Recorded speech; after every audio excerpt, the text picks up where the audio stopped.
America ये चाह रहा था कि किसी तरह से, क्योंकि देखिए डीप स्टेट एक बहुत बड़ा इंस्टीट्यूशन है, हम्म। चाहे वो पैरेलल इंस्टीट्यूशन ही हो अमेरिका में। और अमेरिका आप देखिए उसने कई देशों में इस तरह की अराजकता या इस तरह की का तख्ता पलट या इस तरह का सत्ता परिवर्तन दिखाया है।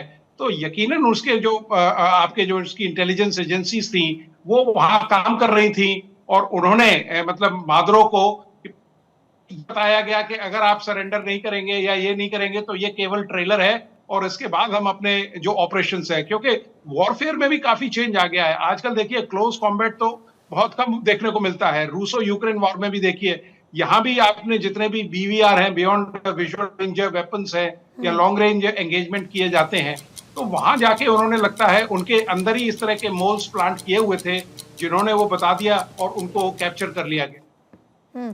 प्रोफेसर दीप्ति, जल्दी से आपके पास आते हुए मैं ये जानना चाह रही हूँ कि अब अगली आर्थिक स्थिति क्या होगी। हम लगातार देख रहे हैं अलग अलग देशों के बीच में पहले कॉन्फ्लिक्ट चल रहा है। अभी खैर हमारे जितने पैनलिस्ट हैं वो कह रहे हैं कि ये कोई लंबा कॉन्फ्लिक्ट नहीं होगा, लेकिन अभी जो मौजूदा स्थिति है उसमें ग्लोबल इकोनॉमी पर किस तरह से आप असर देख रहे हैं?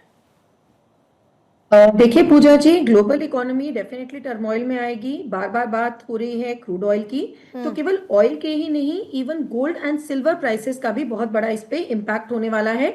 अब सैटरडे संडे है, वीकेंड है, मंडे को जैसे ही मार्केट्स खुलेंगी तो एकदम इम्पैक्ट दिखेगा कि ये गोल्ड, सिल्वर और क्रूड पे हालांकि इतना ज्यादा, जबकि बात बार बार ऑयल रिजर्व्स की हो रही है, ऑयल पे इतना ज्यादा असर होने की इस समय स्थिति नहीं, सिचुएशन दिख रही है।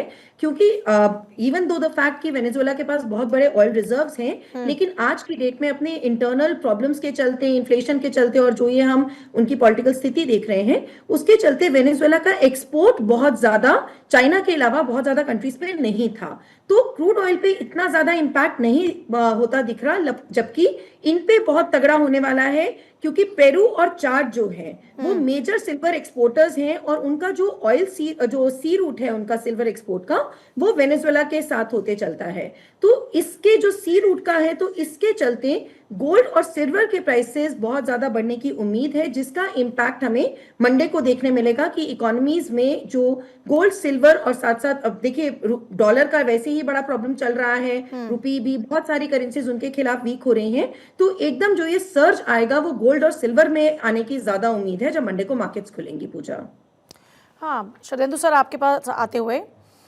क्या हम ये देख रहे हैं कि जो सिचुएशन इस वक्त बनी हुई है उसमें हमने देखा कि डिफेंस सिस्टम अच्छा खासा था वेनेजुएला के पास में, लेकिन वो एक्टिव नज़र नहीं आता। अभी लैटिन अमेरिका के हिसाब से अगर देखा जाए तो लैटिन अमेरिका में क्या अमेरिका की ये नीति उसके लिए उल्टी पड़ सकती है? देखिए, मेरा मानना है कि जो वेनेजुएला में ऑपरेशन क्या है, एक मैसेज है पूरे लैटिन अमेरिकन कंट्रीज़ को। देखिए, लैटिन अमेरिका कंट्रीज़ में किसी भी कंट्री का आप नाम ले लीजिए, वो डिफेंस में उतना प्रिपेयर्ड नहीं रहे हैं। चाहे वो अर्जेंटीना का फॉकलैंड वॉर आप याद करें, उस समय जब लड़ा गया उसमें भी इंग्लैंड ने विजय हासिल की, और आज की डेट में उनकी जो छोटे छोटे कंट्रीज़ हैं उनका ओरिएंटेशन डिफेंस की तरफ नहीं है। उसकी वजह एक ये थी कि एक तो नाटो ग्रुप ऑफ कंट्रीज़ था, दूसरा एक वहाँ पर ऐसी व्यवस्था बनी हुई थी कि उन्होंने अपने सिक्योरिटी नीड को नेग्लेक्ट किया, और तमाम तरीके के अदर इकोनॉमिक फैक्टर, जिसमें एक ड्रग पैडलिंग, इलीगल इमिग्रेशन, बहुत सारी चीज़ें थी जो वहाँ पे ये बड़ी प्रिवलेंट थी। और एक ड्रग पैडलिंग ने जिस तरीके से वहाँ मेनेस फैलाया हुआ था वो सबके नोटिस में था। इसका एडवांटेज अमेरिका को हमेशा से मिलता रहा। अमेरिका ने एक तरीके से मैसेज भी नाटो कंट्री या यूरोपियन नेशन को दिया था कि नॉर्थ अमेरिका और साउथ अमेरिका से अपने बिजनेस को आप दूर रखें, ये सारे के सारे कंट्री हमारे इन्फ्लुएंस में है। और जब वो अमेरिका के बरखिलाफ जाने की कोशिश करते हैं तो अमेरिका ने इस तरीके का एक्शन किया। और वेनेजुएला का एक्शन बाकियों के लिए आई ओपनर है, लेकिन कुछ रेबल कंट्री अभी भी हैं, जैसे क्यूबा है, कोलंबिया है, और तमाम तरीके के ऐसे कंट्री, और ब्राजील का भी उसमें मैं नाम लेना चाहूंगा। ये सारों के लिए मैसेज है। तो अमेरिका ने इस ऑपरेशन से कई सारी चीज़ों को साधा हुआ है, और एक मैसेज पूरे वर्ल्ड को दिया हुआ कि अगर आज की डेट में कोई world power, single world power है जो अपने एट विल डिसीजन इंपोज करा सकता है लोगों पे, तो वो है अमेरिका। लेकिन सबसे अब उनको एक दूसरा पक्ष भी देखना होगा। एक तरफ तो आप नाटो में अपना एक्सपेंडिचर कम करते हैं, बोलते हैं आप नाटो अपना डिफेंस के नीड को खुद देखें, डिफेंस एक्सपेंडिचर बढ़ाएं, अमेरिका के ऊपर डिपेंडेंसी कम करें। और दूसरी तरफ आप एक मैसेज लैटिन अमेरिकन कंट्रीज को देना चाहते हैं कि आप किसी और ब्लॉक ऑफ कंट्रीज में नहीं जा सकते। तो तमाम तरीके की ऐसी दोहरी नीतियां हैं अमेरिका की, जिससे कि विश्व थोड़ा परप्लेक्स रहता है। होता यह कि ये सक्सेस इनको इसलिए मिलती चली जा रही है कि रशिया इन्वॉल्व है अपने बैटल में, चाइना का वहाँ पे इन्फ्लुएंस है नहीं, और यूनाइटेड नेशन जो एक बहुत बड़ी संस्था हुआ करती थी, जो इंटरनेशनल लॉ को इम्प्लीमेंट करने के लिए तमाम तरीके के प्रेशर जनरेट करती थी, वो आज की डेट में डिफंक्ट हो रखा है। रशिया लाख बोलता रहा कि यूनाइटेड सिक्योरिटी काउंसिल की मीटिंग होनी चाहिए, कोई भी रेजोल्यूशन पास करा ले, जब आपके पास वीटो पावर है तो उस रेजोल्यूशन का क्या मतलब होगा, कैसे इंप्लीमेंट होगा। तो अमेरिका पूरे वर्चस्व के साथ नॉर्थ और साउथ अमेरिकन कंट्रीज में अपना वर्चस्व बनाए रखना चाहता है, उसका इंटरेस्ट है। अमेरिका साइड बाय साइड अपने रिसोर्सेज को कंजर्व करता है, वहाँ भी उनके पास भी बहुत बड़ा ऑयल का रिजर्व है, लेकिन वो उसको यूज़ नहीं करता। वो यूज़ कहाँ से करता है ऑयल? वो मिडिल ईस्ट के निकालता है, वो वेनेजुएला पे अपनी आंख लगाता है, वो यूक्रेन पे अपनी नज़र लगाता है। तो अपने रिसोर्सेज को कंजर्व करो, दूसरे के रिसोर्सेज को एक्सप्लॉइट करो, और अपने बिजनेस हाउसेस को कितना आप मैक्सिमम फ़ायदा पहुँचा सकते हैं इसके लिए काम करो। यही मैगा स्कीम है, मेक अमेरिका ग्रेट अगेन, इसी स्कीम पर आप काम कर रहे हैं। और जहाँ आपके पॉलिटिकल इंटरेस्ट क्लैश करते हैं वहां इस तरीके के आप ऑपरेशन करते हैं। यही चीज आप इतना बड़ा प्रेशर बाकी कंट्रीज में नहीं जनरेट कर पाएंगे, क्योंकि वो सेल्फ सस्टेनिंग है। छोटे छोटे कंट्रीज में आप इस तरीके के ऑपरेशन चला लीजिए, बांग्लादेश में कर सकते हैं, म्यांमार में कर सकते हैं, ईरान में आप बहुत कोशिश कर रहे हैं, सक्सेस नहीं मिल रहा है, वेनेजुएला का आपका एग्जांपल लाइव सामने आया। तो ये ऑपरेशन एक माइलस्टोन ऑपरेशन इसलिए मैं मानता हूं कि ये आई ओपनर है सारे छोटे बड़े गवर्नमेंट के लिए कि अमेरिका को आप किस लेवल तक ऑपरेशन एट विल करने देंगे, कहां उनको आप फुल स्टॉप लगाने की कोशिश करेंगे। क्या यही सिलसिला चलता रहेगा कि जब मर्जी आए आप नाइजीरिया पे हमला कर दें, सीरिया पे हमला कर दें, सूडान की तरफ बोल दें, साउथ अफ्रीका को आप वो कर दें, कॉर्नर कर दें? कब तक आप इस तरीके के ऑपरेशन चलाएंगे? क्या और आप अपने लोगों को आप कॉन्फिडेंस में लेते नहीं, अमेरिकन कांग्रेस को कॉन्फिडेंस में लेते नहीं, और तमाम तरीके की अपनी मनमर्जी कर रहे हैं। तो इस तरीके की जो सिस्टम है वो रुकना चाहिए।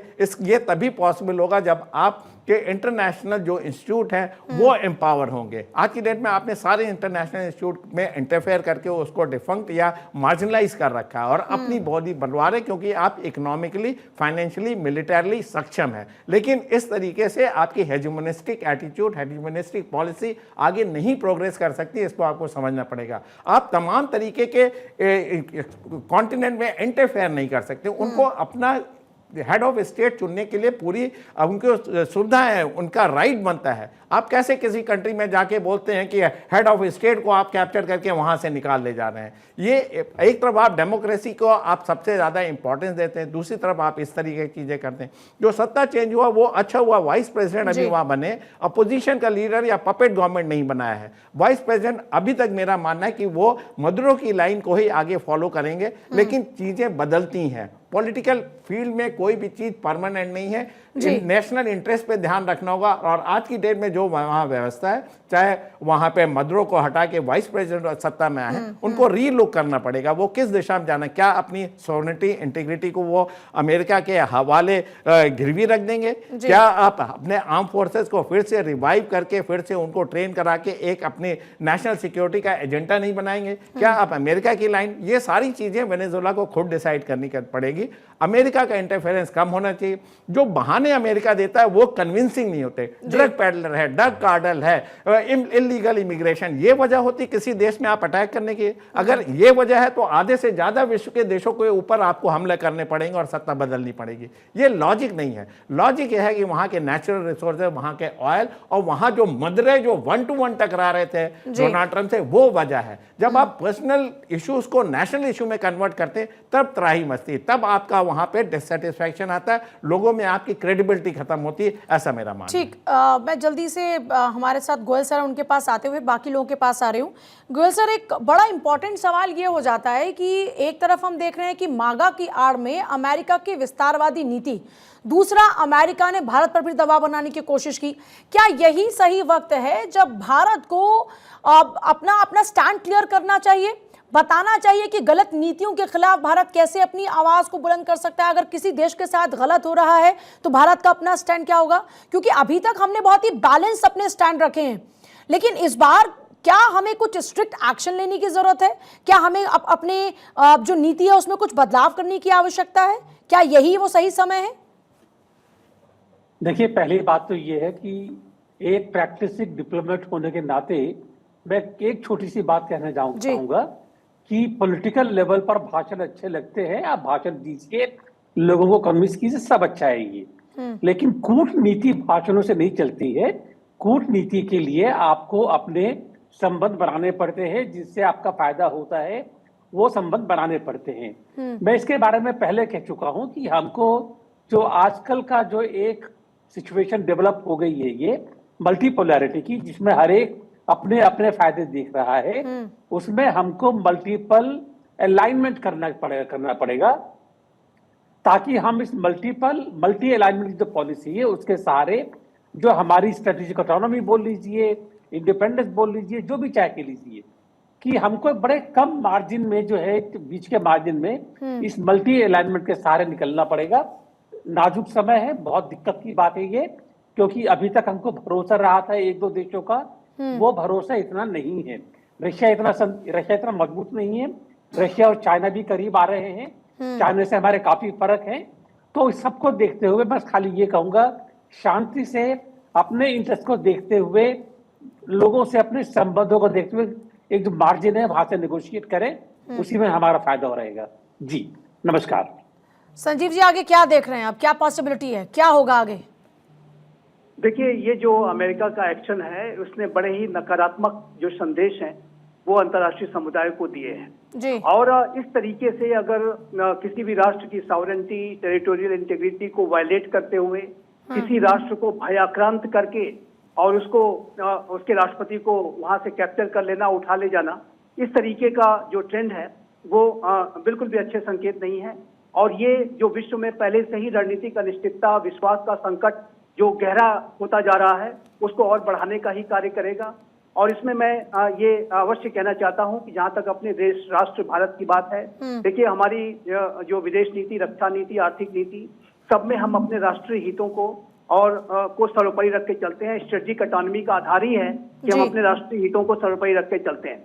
हमें वर्तमान समय में सारी अनिश्चितताओं को ध्यान में रखते हुए अपनी जो कंप्रेहेंसिव नेशनल पावर है, जो विकसित भारत को बनाने का जो लक्ष्य है, उसकी तरफ तेज गति से आगे बढ़ना होगा। और वही जो हमारी आंतरिक जो शक्ति है, हमारा जो अपना स्वयं का जो स्ट्रेंथ है, चाहे वो डिफेंस का हो, चाहे अर्थव्यवस्था हो, चाहे वो सारे की सेक्टर्स हो, वही हमें हमारे भविष्य को उज्जवल बनाएगा।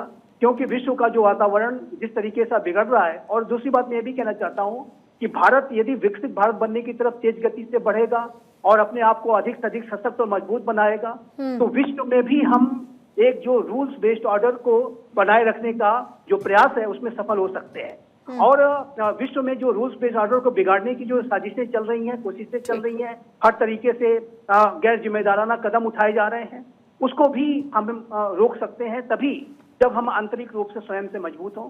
तो मूल मंत्र हमारा यही होना चाहिए कि हम अपनी कंप्रेहेंसिव नेशनल पावर को विकसित करें और एक विकसित भारत बनाने की तरफ अपने राष्ट्र को तेज गति से आगे बढ़ें। और इसमें मैं अंत में ये कहना चाहता हूँ, ये सिर्फ सरकार की जिम्मेदारी नहीं है, ये भारत के प्रत्येक नागरिक की जिम्मेदारी है।